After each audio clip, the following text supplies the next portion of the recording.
బక్రీద్ సందర్భంగా నిర్మల్ జిల్లా బాయంస పట్టణంలో పోలీసులు పటిష్ట బందోబస్తు ఏర్పాటు చేశారు. ఈద్గా వద్ద భద్రతా ఏర్పాట్లను జిల్లా ఎస్పీ జానకి శర్మల పరిశీలించారు.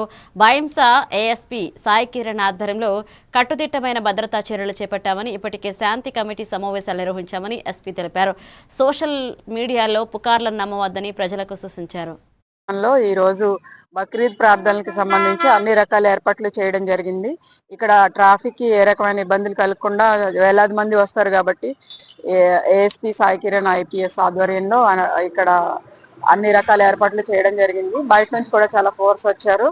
అలాగే 3-4 డేస్ నుంచి కూడా పట్టణంలో సెక్టర్స్ గా విభజించి వాళ్ళకి ఎడ్యుకేట్ చేయడం జరుగుతుంది. అన్ని రకాలుగా 2 వర్గాల వారిని పిలిచి శాంతి మీటింగ్లు, శాంతి సమావేశాలు కూడా జరపడం జరుగుతూ ఉంది. ఏ రకమైన వదంతులు నమ్మద్దు. సోషల్ మీడియాలో అన్నెసరీ పోస్ట్స్ ఎవరైనా పెడితే కూడా వారి మీద కఠిన చర్యలు చేపట్టడం జరుగుతుంది. అలాగే బక్రీద్కి అందరూ శాంతియుత వాతావరణంలో జరుపుకోవాలని కోరుకుంటున్నాను. Thank you.